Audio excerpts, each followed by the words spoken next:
Turkey, a country that has a rich and interesting history.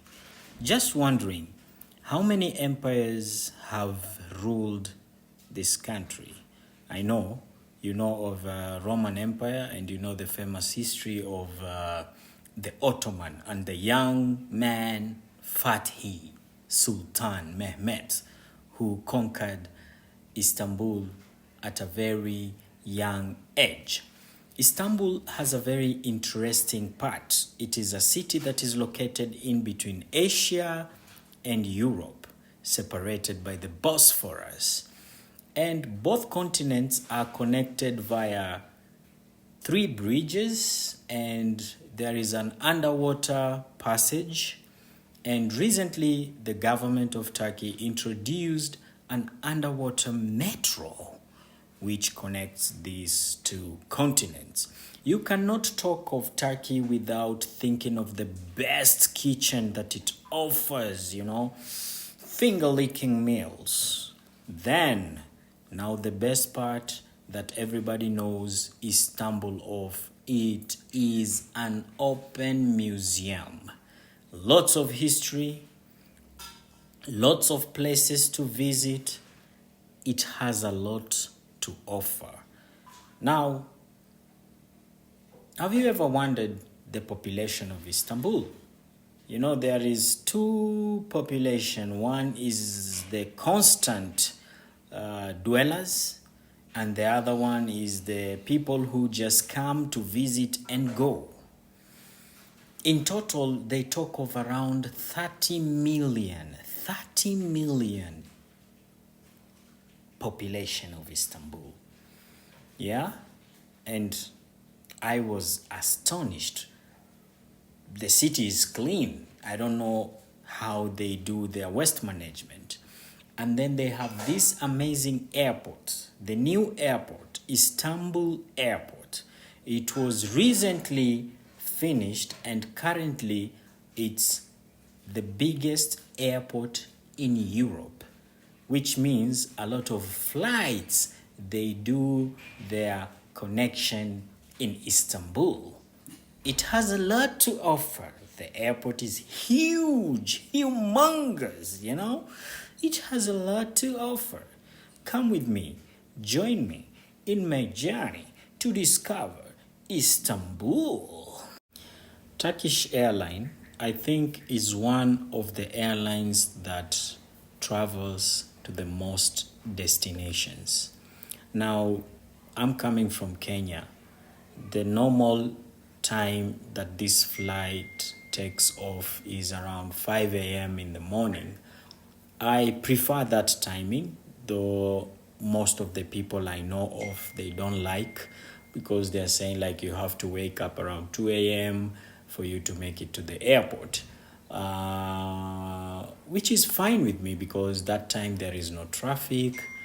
From where I stay to the airport, I take a maximum of 15 minutes. So I wake up around 2 a.m. and by 2:15, 2:30, I'm at the airport, do my check-in, and 6 hours direct to Istanbul. And when you talk about comfort, what I discovered is sometimes they give a smaller plane, but since I travel frequently to Turkey, I have discovered that there are also huge planes, which they have different days. But when I had a discussion with the Turkish airline manager in Kenya, he suggested that there will be more number of huge planes as compared to the smaller ones, because they also are aware of people complaining about the size of the plane and the seat, leg space, things like that. But for me, I just like the convenience. 6 hours is okay for me to suffer. Once I'm in Istanbul or I'm in my country, I'm happy. Welcome and welcome and welcome to Istanbul. Istanbul was being served by two airports. One was Ataturk Airport, which has been replaced by Istanbul Airport. Ataturk Airport now will be turned into a park and at the same time an exhibition center. This is a genius plan because, look, my friend, you want to have more tourists, have nice parks, have nice places to do the exhibitions. And then now there is another airport called Sabiha. Sabiha is in the Asian side. So when your destination is on the Asian side, rather than dropping off on the European side, and the taxi is a little bit expensive, although it is metered, but you know, the drivers sometimes are very funny. They might decide to pass on routes that will increase your cost. But when you are landing in Asia, you just go directly to Sabiha Gökçen. You don't need to land in Istanbul airport. Although also interestingly, there are buses which connect between the two airports. When you go to -1, you will find buses which are going to the places that you're looking at. For example, if you're going to Taksim, you just go down, buy your ticket, and you get to the bus. And it is very, very efficient. Trust me on that. And recently also, what I have heard is that there is another metro line which directly links Istanbul airport to the city. So when it comes to transport, I think it is very much efficient because it's not very far away from the airport. Actually, it is within the airport, the metro. Then you have also an option of taking VIP vehicles. There are a lot of, you'll find a lot of minivans, Maybach, most of them I've seen Mercedes, Maybach. But it's up to you, you know, it depends on how deep your pockets are. But what I can say is that Istanbul is amazing. So let's move around together. All right. Now it's time to check into the hotel. It's called Elite. Yeah, you can see the way it's also elite, only for the elites. Wow. And this is just a 4-star hotel, which is amazing. You know, God blessed me to be able to visit different places and sleep in very nice, beautiful hotels. I got more to show you.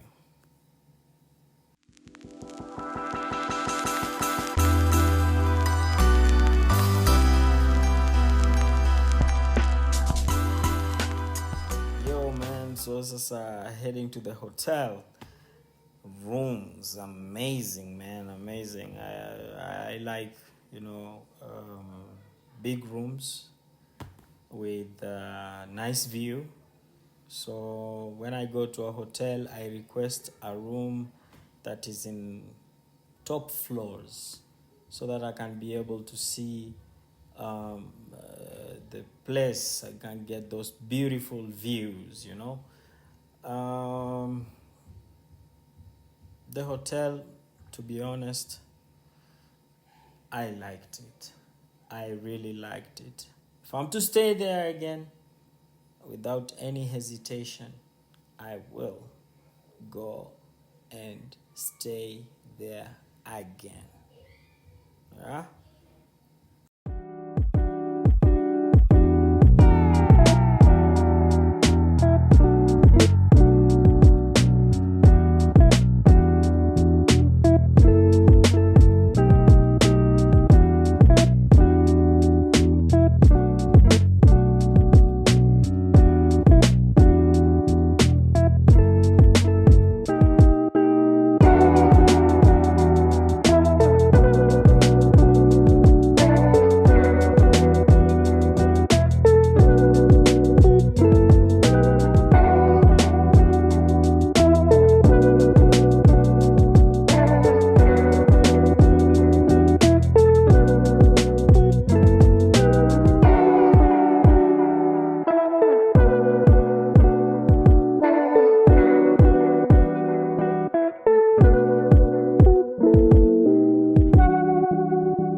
So next day, next routine, had to go to the restaurant, get the breakfast. Woo! Ah, the chef decided to give me a show. Look, look, look, look. What? The burning fire. Oh my, oh my. But I wasn't afraid of the flame. It was just good. I just needed a good breakfast, good breakfast. So now it was time for dinner, and dinner we went to a restaurant that is located near the Bosphorus, and the beautiful view, the bridge at night, how it is nicely decorated, and that you see it's the bridge of connecting between Asia and Europe. We are on the European side, not the Asian side, the Anadolu side. As you know, the meals in Turkey are always amazing. This is a lot of salads, a lot of meat, and I enjoyed, honestly speaking. That was our first night in Istanbul, so we had to get some good meal. Okay, good meals. I love eating, not in terms of quantity, but quality meal. That is the second night, and you can see the hotel from outside. There was a different spot which we were hunting. In Kenya they call it shawarma, doner. So we wanted to go and have something called Iskandar. Those are the things that you shouldn't miss when you are in Istanbul. Iskandar. And this is the place. It's called Intibar Doner. You can see the building, huge, humongous, and it's all a restaurant, nothing else. So there are VIP areas, and there are areas also for normal guys, and there are areas also for business people, the lounges. Everything is a little bit different here, and I really enjoyed, my friend. So we had our Iskandar, and it was amazing. Honestly, I enjoyed. Intibar, I give you 10 over 10. Yeah.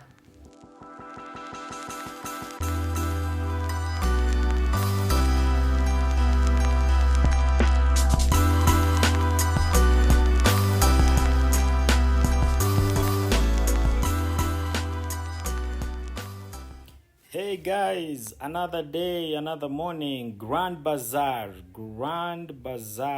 in Istanbul. Very crowded, different nationalities, amazing opportunities, different shops, different spices.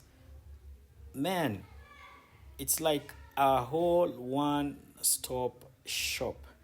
And what I like is how Istanbul is really organized.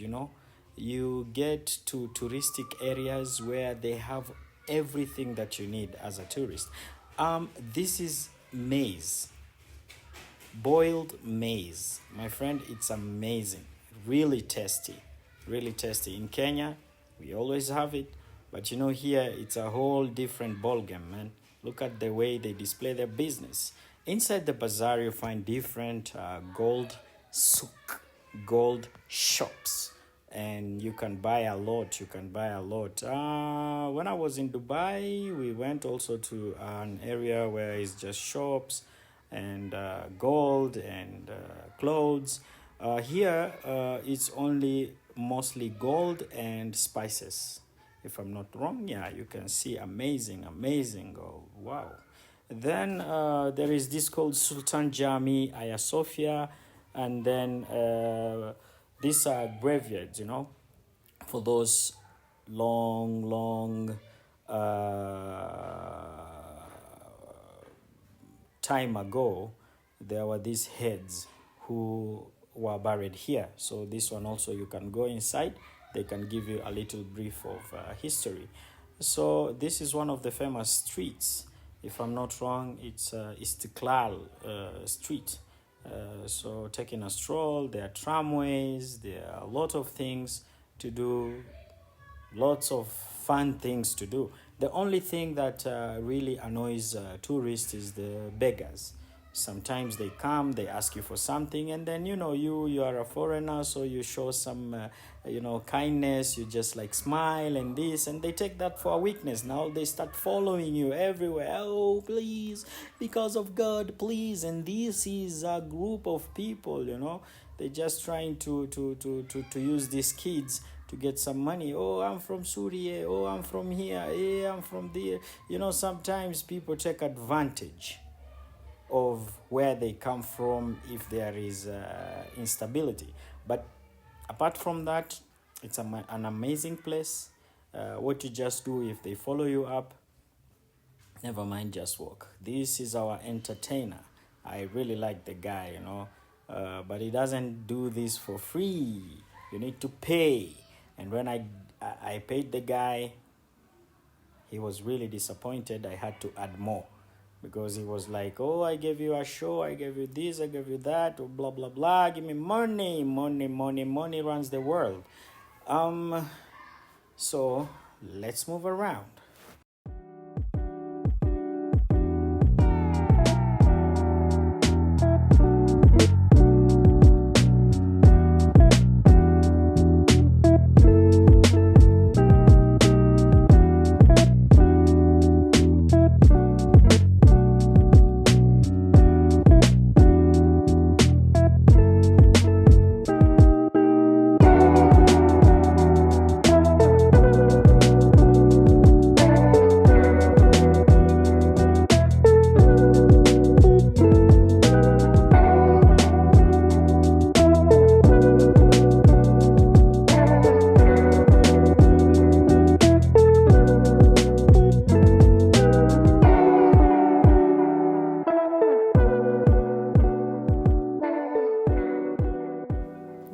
You want to get on a Bosphorus tour? That's the bus for you.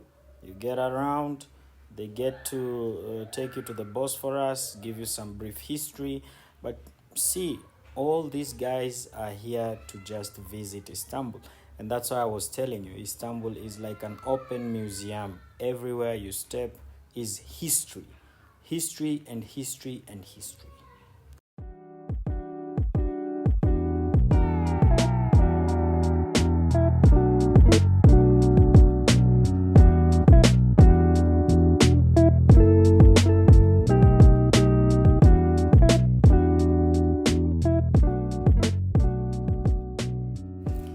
Due to different empires, most of the empires, the Byzantine, the Romans, Seljuk, the Ottomans. So before Istanbul was conquered, most of these places were church. And once Istanbul was conquered, most of them were turned into mosques and also into museum. And the previous art that was there, like when you go to Hagia Sophia, you will see the different art. You'll see Jesus, you'll see Mary, and they turned them into mosque/museum. So during prayer hours, it's closed down, but again, the tourists have the ability to wait for like 5-10 minutes. Once people finish praying, they are able to move around. Just make sure you cover your head if you're a lady, because they most of the time is to be allowed inside the mosque. You will need to buy a small scarf.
can see all that crowd is heading now to Hagia Sophia.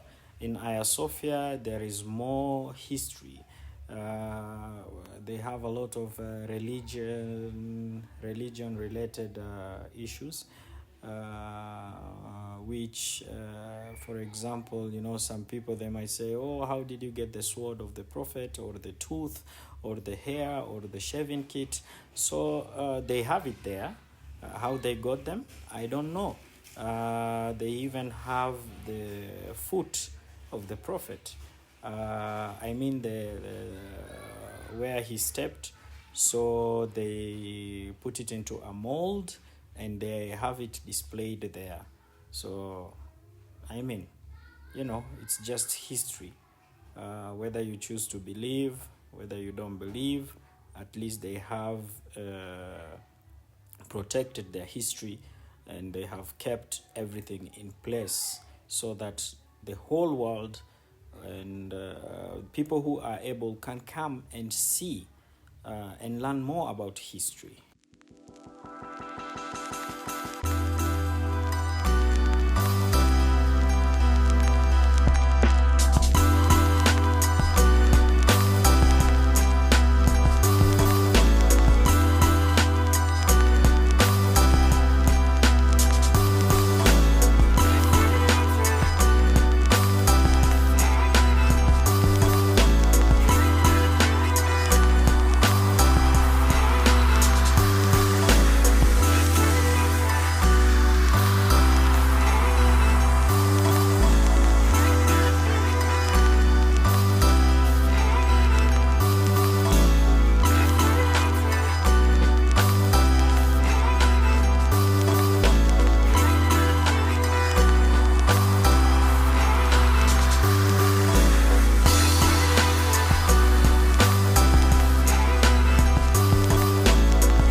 A huge line for people to enter. You see that line, long line, and people are patient, and people will wait, and people will go and see Hagia Sophia because of the rich history that it has to offer. And so once we finished with Istanbul, the next day we had to go back to another city, which is called Kayseri. So this is a bridge connecting again. It's a different one. I told you there are 3 bridges. This is another one connecting between Europe and Asia. So we are heading to the airport, and now we were coming from the Asian side, so crossing over to the European side. And this is, I think, one of the biggest bridge they have in Istanbul. Yep.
wondering, when you pass through the roads, there are so many cameras. These are cameras to monitor your speed, and also these are tolled roads. So they also monitor whether you have paid or not. And you don't have to pay the same time, but they keep records. And then you get a text to be able to pay your money. So that means no need for you to stop and pay fast to use the road. So you avoid a lot of inconveniences that way. And there we are again, back to Istanbul airport.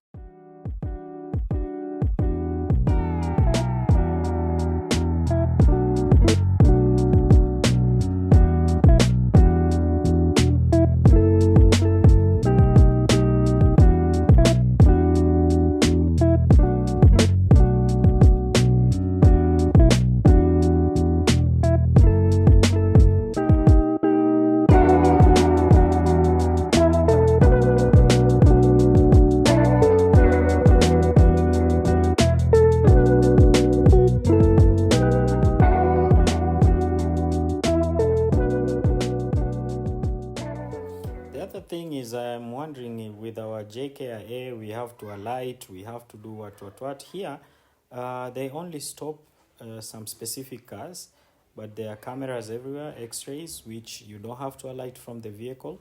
You just go through the airport. I'm just wondering if we can actually do the same technology with JKIA, whereby we can have x-rays rather than people getting off their vehicles to go separate on an x-ray device. This one does not inconvenience you at all, especially the times that you're late with your flight.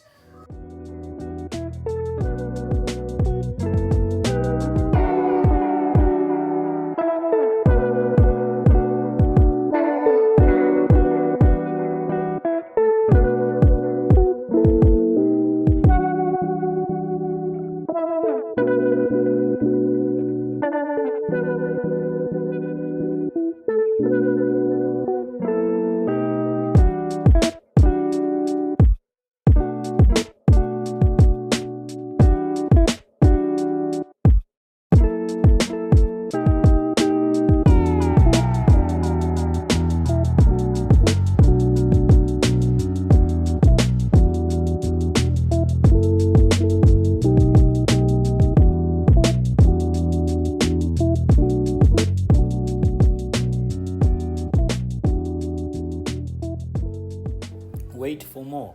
Wait for part 2, which now I will show you Kayseri and I will show you Cappadocia, where the hot air balloons are plenty.